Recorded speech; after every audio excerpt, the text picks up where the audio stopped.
नमस्कार दोस्तों, आप सभी का study for UPSC PC channel में स्वागत है। आज 71 बीपीएससी GS2 का पेपर हुआ है और उसको हम लोग डिटेल में डिस्कस करने वाले हैं। सबसे पहले अगर बात करें पेपर का स्तर कैसा है, इजी, मॉडरेट, टफ़, किस स्तर का पेपर है? टफ़ स्तर का पेपर है। वाकई बहुत ही कठिन पेपर है। मेरे हिसाब से GS2 में अब तक बीपीएससी में जितने भी पेपर आए हैं उनमें सबसे कठिन पेपर है आज का पेपर। ये मैं वीडियो पर ही बोल रहा हूँ, आप सुन भी रहे होंगे। आज तक इस तरह का GS2 का पेपर नहीं आया था। सवाल 3.5 से 4 घंटे लगेंगे लिखने में, तब जा कर के पूरा होगा। पता नहीं बच्चों ने किस स्पीड से लिखा होगा, 3 घंटे में इसको ख़त्म किया होगा। पेपर में सवाल किस प्रकार का है? कुछ ही सवाल ऐसे होंगे जो आप पढ़ कर के गए होंगे और ज़्यादा से ज़्यादा 50% 60% सवाल ऐसे होंगे। बाकी पेपर जो है ऑन द स्पॉट आपको सोचना है, वहीं पर आपको समझना है और वहीं पर लिखना पड़ेगा आपको। बाकी जो पढ़ के भी गए होंगे वो हद से ज़्यादा फैक्चुअल है, इसलिए उसको भी करना आसान नहीं होगा। जैसे जियोथर्मल भूतापीय ऊर्जा, इससे पीटी में भी सवाल आया अभी AEDO वाले में, और इससे मेंस में भी सवाल पूछा गया है। अंतरिक्ष नीति, जिसके बारे में आज ही हम लोग न्यूज़पेपर वीडियो में चर्चा कर रहे थे कि प्राइवेट सेक्टर स्पेस में प्रवेश कर रहे हैं, इससे जुड़े हुए सवाल पूछे गए हैं जो पहले कभी भी नहीं पूछे जाते थे। कुछ टॉपिक एक्सपेक्टेड भी हैं, लेकिन शब्दावली भाषा जो है वो पेपर का बहुत ही ज़्यादा कठिन है। जो पहली बार मेंस दे रहे होंगे, जिनकी तैयारी मध्यम स्तर की होगी, उनके लिए तो वाकई बहुत मुश्किल रहा होगा। सबसे पहला सवाल देखिए क्या है। 8 नंबर का सवाल है। संक्षेप में 42वें संविधान संशोधन अधिनियम 1976 की मुख्य विशेषताओं और महत्वों की चर्चा करें। 2 खंड हैं इस सवाल के। 42वें संविधान संशोधन अधिनियम, जिसको मिनी कॉन्स्टिट्यूशन भी कह दिया जाता है क्योंकि बहुत बड़े स्तर के रिफॉर्म किए गए, भारी स्तर का संशोधन किया गया, तो इसकी आपको चर्चा करनी है और उसके महत्व को भी आपको बताना है। यानी कि प्रमुख जो उसमें सुधार हुए उसको लिख दीजिए और उसके महत्व को लिखना है, उसके बाद से एंड करना है। नेक्स्ट है कि भारत में संसद और सर्वोच्च न्यायालय के बीच सर्वोच्चता का विवाद पैदा होता रहता है, आपको पता भी होगा। इस कथन के नज़रिए से आप अपने विचार प्रस्तुत करें। तो संविधान में ना तो संसद को सर्वोच्च माना गया है, ना तो सुप्रीम कोर्ट को सर्वोच्च माना गया, बल्कि सर्वोच्च माना गया हमारे संविधान को। इसीलिए सुप्रीम कोर्ट के जो फैसले होते हैं उसको 2/3 मेजॉरिटी से संसद पलट सकती है, और संसद के जो फैसले होते हैं उसको न्यायिक पुनरावलोकन के जरिए टेस्ट में रोक सकती है न्यायिक पुनरावलोकन के जरिए उसको रोक सकती है सुप्रीम कोर्ट। आर्टिकल 32, 226 के तहत में यह कोर्ट को शक्तियाँ प्राप्त है। तो इस प्रकार के जो विवाद हैं उसको आपको लिखना चाहिए था। कुछ उदाहरण दे सकते थे। SC/ST एक्ट 2018 का उदाहरण दे सकते थे। हाल ही में इलेक्शन कमीशन ऑफ इंडिया इत्यादि के नियुक्ति के लिए जो सुप्रीम कोर्ट ने फैसला दिया था उसको भारत सरकार ने एक एक्ट बना करके पलट दिया, इसकी बात बता सकते थे। वहीं पर NJAC का एक उदाहरण दे सकते थे जिसको सुप्रीम कोर्ट ने खारिज कर दिया था। फिर आपको केशवानंद भारती की चर्चा करना इसमें अनिवार्य था, जिसके जरिए बेसिक स्ट्रक्चर का सिद्धांत आया और सुप्रीम कोर्ट को ढेर सारी शक्तियाँ दी गईं। नेक्स्ट सवाल में तो आपको रिट के बारे में चर्चा करना है। आर्टिकल 32 रिट के बारे में पिछली बार भी पूछा गया था। आर्टिकल 32 संविधान की आत्मा, इस प्रकार से पूछा गया था और इस बार पूछ लिया गया सीधा रिट के बारे में बताएं, यही सवाल पूछ लिया गया है। फिर से एक न्यायिक पुनरावलोकन से आया। भारतीय संविधान के अंतर्गत न्यायिक पुनरावलोकन को स्पष्ट करें। तो संविधान में जो प्रावधान है उसे आप लिखेंगे और इसमें सुप्रीम कोर्ट और हाई कोर्ट दोनों के बारे में लिखना होगा और केशवानंद भारती के बारे में भी चर्चा करना होगा। इसका मुख्य उद्देश्य क्या है?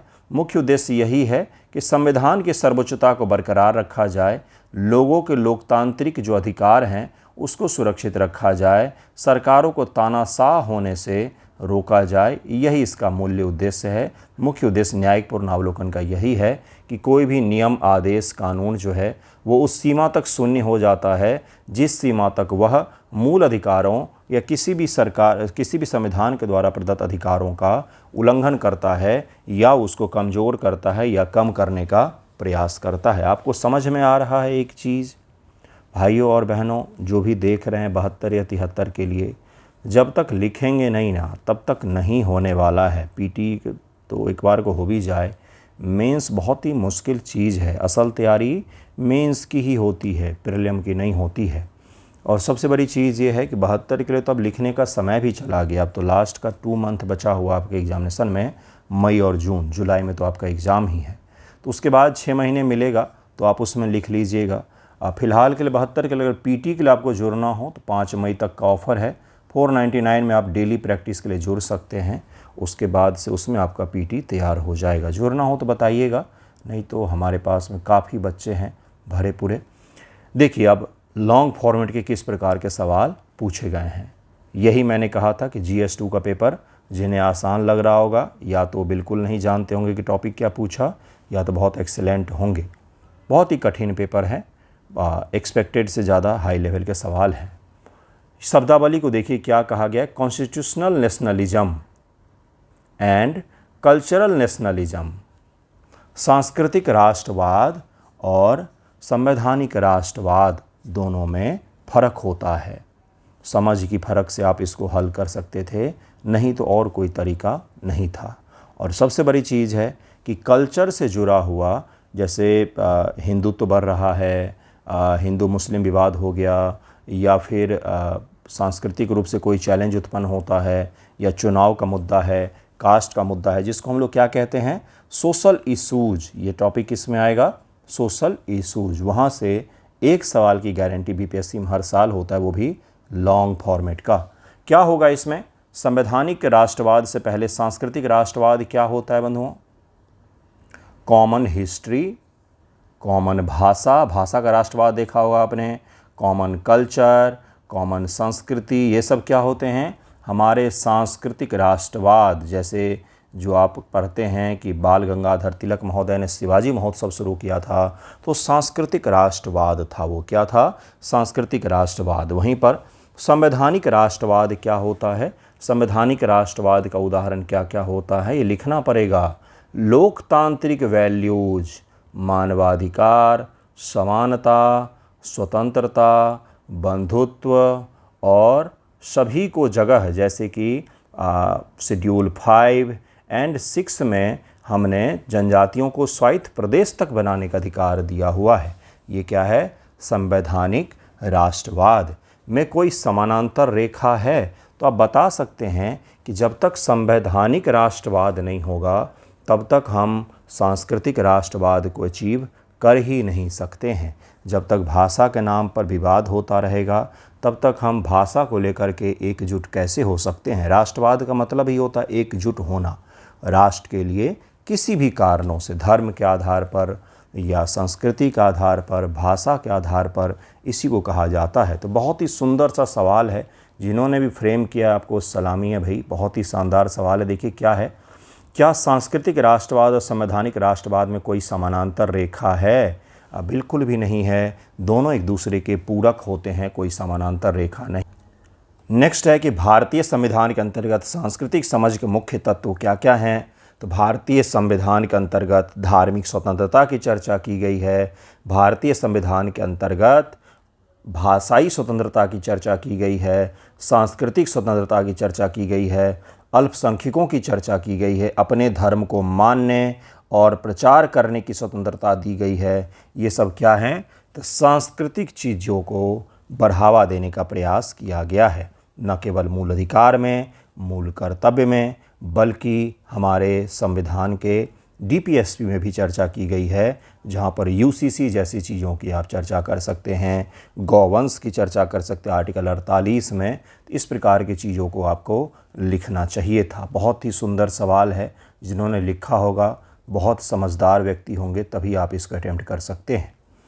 संवैधानिक नैतिकता एक स्वाभाविक प्रवृत्ति नहीं है, इसको विकसित करने की ज़रूरत है।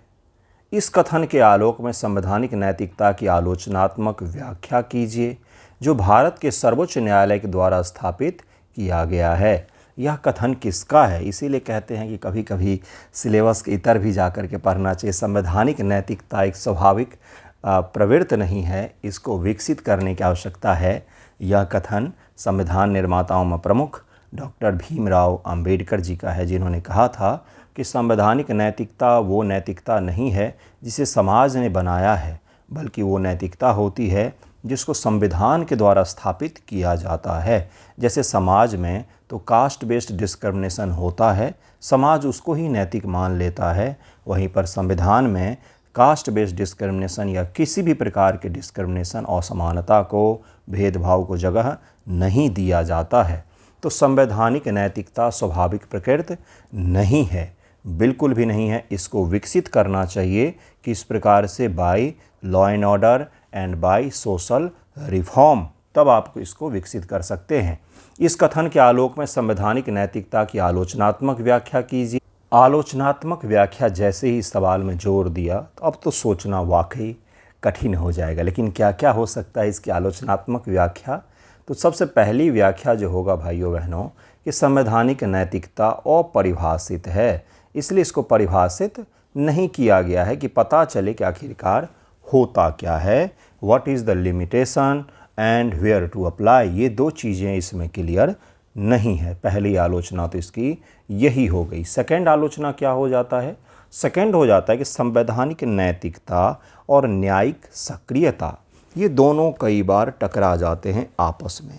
जहाँ पर संवैधानिक नैतिकता के बदौलत सबरीमाला मंदिर में महिलाओं के प्रवेश को जायज़ मान लिया जाता है, तो वहीं पर लोगों के आस्था के आधार पर उसको गलत ठहरा दिया जाता है। यानी कि संवैधानिक नैतिकता तो कहता है कि समानता सभी जगहों पर होना चाहिए, लेकिन वो सांस्कृतिक और सामाजिक वैल्यूज़ को समटाइम दरकिनार कर देता है।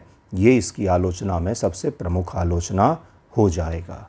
थर्ड क्या लिख सकते हैं कि संवैधानिक नैतिकता के आधार पर कई बार हमारे न्यायपालिका के द्वारा कार्यपालिका और विधायिका के कार्यों में हस्तक्षेप कर लिया जाता है, जिसका शानदार उदाहरण हो सकता है जो आपने सुना होगा, विशाखा गाइडलाइन, जिसको कहते हैं कि महिलाओं को कार्यस्थल पर सुरक्षा के लिए सरकार को कानून बनाना चाहिए था, तो वहीं पर सुप्रीम कोर्ट ने अपने फैसले के जरिए एक गाइडलाइन को तय कर दिया जो कि आवश्यक था, लेकिन कहीं न कहीं हस्तक्षेप है न्यायपालिका का, विधायिका और कार्यपालिका के कार्यों में।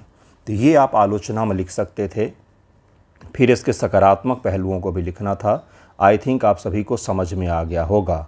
अगर समझ में आ गया है तो लिखने का भी प्रयास कीजिए, हालांकि पीटी की तैयारी में लगे होंगे। नेक्स्ट सवाल बहुत ही सुंदर है। संविधान संशोधन के संदर्भ में संसद की शक्ति नियंत्रित है? बिल्कुल नियंत्रित है। इसे असीमित शक्ति में नहीं बदला जा सकता। क्यों नहीं बदला जा सकता? क्योंकि सुप्रीम कोर्ट का भी एक फैसला है। केशवानंद भारती, आज के पेपर में केशवानंद भारती एक तरफ, बाकी पूरा पेपर एक तरफ।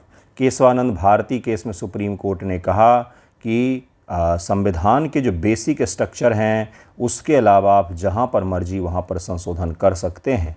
तो बेसिक स्ट्रक्चर का ही आपसे पूछा गया है, वही पूछा गया है। यह सवाल करना तुलनात्मक रूप से बच्चों के लिए आसान रहा होगा। संघवाद रटा रटा बीपीएससी का टॉपिक है, लेकिन सवाल क्या है? संघवाद का स्थायित्व और कार्यप्रणाली पर बहुदलवादी राजनीतिक दलों के प्रभाव का आलोचनात्मक विश्लेषण कीजिए। मिलीजुली सरकार या गठबंधन से सहकारी संघवाद या प्रतिस्पर्धी संघवाद को मजबूत या कमज़ोर किया है? व्याख्या कीजिए कि मिलीजुली सरकार ने समटाइम इसको मजबूत किया है, वहीं पर एक ही पार्टी की जब सरकार आ जाए केंद्र में भी और राज्य में भी तो संघवाद कमज़ोर हुआ है। विथ एग्जाम्पल आप इसको एक्सप्लेन कर सकते हैं। नेक्स्ट ज्योग्राफी का सेक्शन होता है। बहुत ही सुंदर सा सवाल है। भारत के खाद्य प्रसंस्करण उद्योग में आने वाले प्रमुख चुनौतियों पर चर्चा कीजिए। सुधार के लिए सरकार के द्वारा की गई पहल के बारे में भी आपको बताना है। तो फूड प्रोसेसिंग इंडस्ट्री में जो बड़े बड़े चैलेंज आ रहे हैं, पहला तो सप्लाई चेन बाधित हो रहा है। सेकंड, क्वालिटी मेजर्स पर ध्यान नहीं दिया जा रहा है, जिसके कारण से फूड अल्ट्रेशन इत्यादि चीज़ों पर भी कंसर्न बढ़ गए हैं। सरकार ने सुधार के लिए कई सारे रेगुलेशंस लागू किए हैं, एफएसएसआई सहित कई सारे विभागों को सक्रिय किया है, लेकिन फिर भी अभी भी सुधार करना इसमें बाकी है। छोटा सा सवाल था, लेकिन सोच करके लिखने वाला सवाल था। मध्यम क्रम का सवाल में आएगा, यह मॉडरेट लेवल था। नेक्स्ट सवाल है, जूट की सस्ती कीमत, कोमलता, मजबूती, लंबाई और रेशों की एकरूपता के कारण इसकी अत्यधिक मांग है, पश्चिम बंगाल बिहार में जूट की खेती के लिए उपयुक्त अनुकूल परिस्थितियों का वर्णन कीजिए। क्या क्या होता है अनुकूल परिस्थिति, हमने इसको डिस्कस किया हुआ है, प्रैक्टिस भी किया हुआ है। क्या क्या होता है, तो इसमें पहला चीज़ जो होता है वो होता है वर्षा। इसको खूब पानी चाहिए, इसीलिए देश के पूर्वी भाग बिहार, पूर्णिया इत्यादि इलाका, पश्चिम बंगाल और देश के बाहर जाएंगे तो बांग्लादेश में जूट की बहुत बड़े स्तर पर खेती की जाती है। कुछ समय पहले सरकार ने इंटरनेशनल को छोड़ करके देश के अंदर में जितने भी खाद्य सामग्रियों का इंपोर्ट एक्सपोर्ट होता है देश के अंतर्गत, मैं इंग्लैंड की बात कर रहा हूँ, उसमें सरकार ने एक रूल बनाया था कि चीनी को छोड़ करके बाकी सभी उत्पादों के लिए जो खराब ना होते उन सभी के लिए प्लास्टिक की बोरी की जगह पर जूट की बोरी को अनिवार्य कर दिया था। इसके साथ साथ खादी में जूट के बैग बनाए जा रहे हैं, जूट किसानों को मदद भी दिया जा रहा है और जूट एकमात्र ऐसा चीज़ है जिसकी जिक्र हमारे संविधान में भी किया गया विशेष आर्टिकल बना करके, तो इसका भी ध्यान में रखना चाहिए था आपको। तो यह कोमलता, मजबूती, लंबाई, रेशों के एकरूपता के कारण से बहुत ज़्यादा मांग है और यह मांग दिनों दिन क्यों बढ़ा है, क्योंकि इको फ्रेंडली प्रोडक्ट, पर्यावरण हितैषी प्रोडक्ट और प्लास्टिक से दूर होता समाज के कारण से भी इसकी मांग बढ़ी है। नेक्स्ट सवाल है कि आत्मनिर्भर भारत, विकसित भारत के लक्ष्य को प्राप्त करने में प्राकृतिक संसाधन प्रबंधन, समावेशी विकास और ई प्रौद्योगिकी की भूमिका का वर्णन कीजिए। क्या कह रहा है, आत्मनिर्भर भारत और विकसित भारत @2047 के लक्ष्य को प्राप्त करने में प्राकृतिक संसाधन प्रबंधन यानी कि नेचुरल रिसोर्स का मैनेजमेंट और समावेशी विकास, सभी तक विकास और ई प्रौद्योगिकी, तीन चीज़ों को मिलाया हुआ है जिसको कहते हैं हम लोग ई प्रौद्योगिकी, पहुँच लोगों तक, ई गवर्नेंस का भी यह हिस्सा है की भूमिका का वर्णन करना है आपको कि किस प्रकार से समावेशी विकास, आत्मनिर्भरता को प्राप्त करने के लिए, विकसित भारत बनाने के लिए हम इन संसाधनों का उपयोग कर सकते हैं। तो इसको लिखना था इसमें, लेकिन 8-7 नंबर में कैसे लिखेंगे इतना सारा कुछ। उपयुक्त उदाहरणों सहित भारत में भूतापीय ऊर्जा के पर्यावरणीय और सामाजिक लाभों का विवरण करें। मैप बना करके ये भी बता सकते थे कहाँ कहाँ पर जियोथर्मल है एनर्जी भाई, और क्या है इसमें देखिए यहाँ पर लिखा गया है, इंग्लिश में कहाँ गया इसका, हाँ ये रहा जियोथर्मल एनर्जी। यह सितंबर 2025 में जियोथर्मल पॉलिसी लाया गया है भाइयों बहनों, और वहीं से सवाल पूछा गया देश की पहली जियोथर्मल पॉलिसी, जिसे हमने न्यूज़पेपर में भी डिस्कस किया हुआ है और प्रैक्टिस भी किया हुआ है। तो इस प्रकार के सवाल आपसे पूछे गए हैं।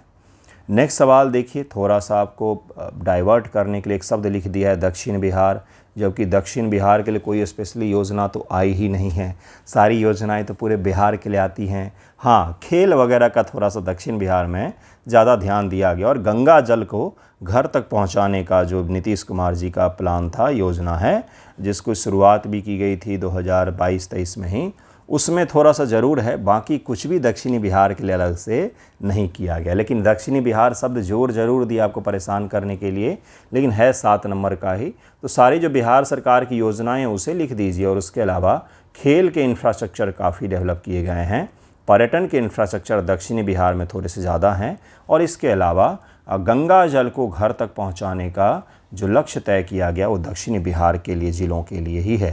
तो इसको याद रख सकते हैं, इसको याद रख करके लिख सकते थे।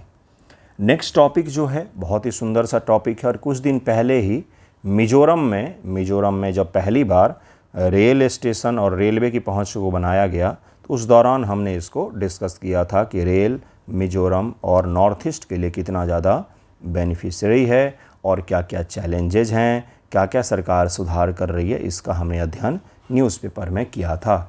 देश के विकास में रेलवे की भूमिका पर चर्चा कीजिए। बहुत ज़्यादा भूमिका है इसकी।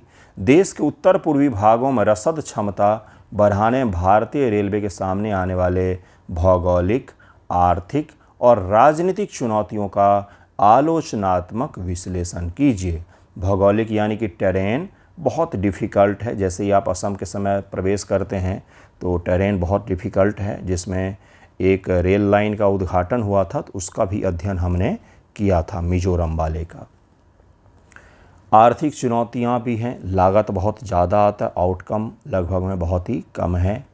राजनीतिक चुनौतियां भी आती हैं, कई बार राजनीतिक रूप से उथल पुथल मचा हुआ रहता है, डिस्टरबेंस के कारण से भी कई बार चीज़ें नहीं बन पाती हैं, तो उसके बारे में भी आपको आलोचनात्मक विश्लेषण करना था। सकारात्मक कम और नकारात्मक मतलब विपक्ष में पॉइंट्स को थोड़ा सा ज़्यादा लिखते हुए बताना था। लेकिन मुद्दा कहाँ से आया, वही मिजोरम तक जो रेल लाइन पहुँची है वहीं से आया। इसीलिए मैंने बोला एक्सपेक्टेड सवाल 9 के बराबर में आए हुए हैं। अब तक का GS2 का सबसे कठिन पेपर था, ये सबसे लेंदी पेपर था। नेक्स्ट टॉपिक है खाद्य सुरक्षा के घटक क्या क्या हैं। देश में भविष्य के घरेलू मांग को पूरा करने में हाइड्रोपोनिक की खेती कितनी सहायक होगी, उपयुक्त उदाहरणों के साथ इसका औचित्य सिद्ध कीजिए। खाद्य सुरक्षा घटक क्या होते हैं भाई, सभी तक फूड की पहुंच, सस्ती फूड की पहुंच, एफोर्डेबल, और पोषक तत्वों से भरपूर फूड की पहुंच, यही तो होता है खाद्य सुरक्षा, है ना। कोई ज़बरदस्ती का किसी को चावल खिला के पेट भरने को खाद्य सुरक्षा थोड़ी नहीं कहते हैं भाई। खाद्य सुरक्षा का मतलब होता है पोषकता से भरपूर और सभी तक हो, सस्ता हो, समटाइम फ्री में भी हम बांटते हैं। तो इसके बारे में आपको बताना, हाइड्रोपोनिक ऐसा कृषि प्रणाली जिसमें ज़मीन नहीं बल्कि केवल जल में कृषि की जाती, हाइड्रोपोनिक तकनीक उसको कहते हैं। बिहार में भोजपुर डिस्ट्रिक्ट में इसकी शुरुआत हुई थी, तो जिसका अध्ययन हमने किया था प्रीलिम के लिए। तो हाइड्रोपोनिक कृषि की खेती कितनी सहायक होगी, बिल्कुल सहायक हो सकती है। देश के ऐसे भाग जहाँ पर ज़मीन बंजर हो गए हैं, ख़राब हो गए हैं, अम्लीय हो गए बहुत ज़्यादा, या नमकीन वाले हो गए हैं, खारे वाली ज़मीन हो गई है, उन सभी क्षेत्रों में यह सहायक सिद्ध हो सकती है। और इसका औचित्य भी है, लेकिन थोड़ा सा आलोचना भी कर सकते हैं कि जल संकट के ऐसे दौर में हाइड्रोपोनिक कृषि भारतीय जैसे भौगोलिक प्रदेश के लिए उपयुक्त नहीं माना जा सकता, जबकि हमारे पास एग्रीकल्चर लैंड की कोई कमी नहीं है। वहीं पर अगर हम वैज्ञानिक कृषि करें तो हम ज़्यादा उत्पादन कर सकते हैं। नेक्स्ट सवाल यूपीएससी PYQ है मेंस का। भारत के पूर्वी तट पर स्थित प्रमुख बंदरगाहों पर चर्चा कीजिए। भारत के पूर्वी तट के प्रमुख बंदरगाह की चर्चा करनी है। उपयुक्त उदाहरणों सहित उत्तर पूर्वी भारत और बांग्लादेश के विकास में श्यामा प्रसाद मुखर्जी बंदरगाह कोलकाता की भूमिका का आलोचनात्मक विश्लेषण करना था। ये इस पेपर का कठिनतम सवाल में से एक है। चौथी औद्योगिक क्रांति, जिसको इंडस्ट्री रिवॉल्यूशन 4.0 कहा जाता है, इसमें क्या क्या आता है, सारे आपके सुने सुनाए चीज़, IoT internet of things, robotics, data, AI, यही सब जो नई नई चीज़ें हैं, ये सब को कहा जाता है इंडस्ट्री 4.0। अवधारणा क्या है बता दीजिए। उसके बाद से सेकंड जो इसका हिस्सा है कि भारत में उद्योग 4.0 प्रौद्योगिकी को अपनाने में सबसे बड़े लाभ क्या क्या हैं ये बता दीजिए। और जोखिम का आलोचनात्मक विश्लेषण तो बता सकते हैं, काफ़ी कॉस्टली है, इको फ्रेंडली नहीं होता है, एफोर्डेबिलिटी कम है, और इसके साथ साथ बिजली, पानी, पर्यावरणीय प्रभाव इसका जो है पर्यावरणीय कॉस्ट वो बहुत ही ज़्यादा होता है। इस प्रकार से आप बता सकते हो। ऊपर से भारत की जनसंख्या इतनी ज़्यादा है तो हमारे यहाँ पर बेरोज़गारी भी कहीं ना कहीं पैदा करेगा। इस प्रकार से आप इसको एक्सप्लेन कर सकते थे। वेरी टफ क्वेश्चंस, जहाँ भी देखो हर सेक्शन में ही बहुत ही टफ सवाल पूछे गए हैं। अब ये 7 सेक्शन साइंस एंड टेक्नोलॉजी का जो है, इसमें देखिए ज़रा 6 नंबर के सवाल में कितना बड़ा सवाल पूछा गया है। कोई तुक नहीं बनता है, लगता है पहले सवाल सेट करते हैं उसके बाद से नंबरिंग लास्ट में बिठा देते हैं कि जिस पर जो नंबर पड़ गया वो पड़ गया। अच्छा 32 नंबर में 6 नंबर का सवाल आ गया, कोई बात नहीं, चल जाएगा, नंबरिंग पड़ गया है तो पड़ गया, स्टूडेंट की जिम्मेदारी हो जैसे लिखे, है ना। देखिए क्या सवाल पूछा इन्होंने। भारत में प्रौद्योगिकी की स्वदेशीकरण की प्रक्रिया में जय अनुसंधान यानी कि प्रमोट रिसर्च एंड जय अनुप्रयोग एंड एप्लीकेशन के दर्शन की क्या भूमिका रही है। कृत्रिम बुद्धिमत्ता और रोबोटिक्स के क्षेत्र में भारत की वर्तमान तकनीकी स्वावलंबन की स्थिति का आलोचनात्मक विश्लेषण प्रस्तुत कीजिए। ब्रो 6 × 10 = 60, यानी कि मान लीजिए खींच करके 100 वर्ड भी लिखेगा तो उसमें क्या वर्णन करेगा, क्या आलोचना करेगा, क्या विश्लेषण करेगा, समझ में नहीं आता। इस तरह के छोटे से 6 नंबर में 32 नंबर का सवाल डाल दिया गया है। सच में लगता है कि नंबरिंग बाद में की जाती है, पहले सवाल लिख लो। बिहार में STEM शिक्षा का विस्तार, science, technology, engineering, mathematics. STEM का मतलब यही होता है। शैक्षणिक असमानता को दूर करने में किस सीमा तक सफल रहा है, इसके बारे में बताना है आपको। इस तरह का कोई बिहार सरकार के पास आंकड़ा नहीं है। सरकार के पास कोई इस प्रकार का आंकड़ा, कोई इंडेक्स, कोई रिपोर्ट कुछ नहीं है। तो हमें कैसे पता कि कैसे सफल रहा है? सारे तो लैपटॉप लेकर के बेंगलोर में बैठे हुए हैं बिहारी, हम सब। कोई नोएडा में बैठा हुआ, कोई दिल्ली में बैठा हुआ, कोई अमेरिका में बैठा हुआ। तो बिहार में सफल भी रहा है तो सरकार के पास कुछ तो होगा, तब तो दे। कैसे लिखेंगे इसको बताइए? कोई इसका चारा नहीं है, बस दे दिया गया है क्वेश्चन। और तार्किक सवाल है, मैं आपको ये कह रहा हूँ, क्योंकि सरकार ने ऐसा कुछ नहीं बताया है कि STEM के कारण से असमानता दूर हुआ है या कम हुआ। अपने अनुमान से लिखना है क्या, अपने मनमर्जी से? तब तो जिसका जो पॉइंट आएगा सब सही हो जाएगा। मैं आपको ये कह रहा था कि तार्किकता इस सवाल का नहीं है पहले हिस्से का। गुणवत्तापूर्ण शिक्षा प्रदान करने में डिजिटल डिवाइड और शिक्षक समता की बाधाओं पर चर्चा कीजिए। इसे आप लिख सकते हैं, डिजिटल डिवाइड और शिक्षक समता, शिक्षकों की संख्या, स्टूडेंट्स के आधार पर इसको आप जरूर लिख सकते थे। नेक्स्ट सवाल देखिए, कितने नंबर का सवाल था? ये भी 6 नंबर का सवाल था। भारत के औद्योगिक क्षेत्रों में प्रदूषण तथा पर्यावरणीय क्षरण से निपटने में नैनो प्रौद्योगिकी, रटा रटाया सवाल है, उसके बारे में आपको लिखना है। और आपदा प्रबंधन में सुदूर संवेदन उपग्रह के उपयोग, रिमोट सेंसिंग जो उपग्रह होते हैं उनके बारे में। आपदा जोखिम न्यूनीकरण के सिद्धांत को किस प्रकार से पुनर्भाषित किया गया है? भारत के नेत्रा परियोजना की भूमिका का उदाहरण सहित बताएं। नेत्रा परियोजना के जरिए भारत सरकार ने किस प्रकार से आपदा प्रबंधन को बेहतर और टेक्नोलॉजी ड्रिवेन बनाया है, उसके बारे में आपसे पूछा गया है। भारतीय अंतरिक्ष सूचना प्रौद्योगिकी तथा रक्षा प्रौद्योगिकी के उच्च स्तरों के स्वदेशीकरण को दीर्घकालिक सामरिक स्वायत्तता का आधार माना जा सकता है। ये हमने कितनी ही बार डिस्कस किया है, जैसे आज भी हमने डिस्कस जो किया है, पहला टॉपिक आज के न्यूज़पेपर का कि स्वदेशी क्लाउड तकनीक भारत सरकार अपनाने जा रही है। उस दौरान भी मैंने आपको समझाया है, वो भी यही चीज़ है कि क्रिटिकल इंफ्रास्ट्रक्चर में स्वदेशी क्लाउड अपनाने जा रही है सरकार। अमेजॉन, गूगल, माइक्रोसॉफ्ट से पर जो हमारी निर्भरता है उसको ख़त्म करने जा रही है। वही तो पूछा गया है, और क्या पूछा गया? आज का ही पेपर उल्टा के देख लीजिए, पहला ही हेडलाइन है इंडियन एक्सप्रेस का। ठीक है।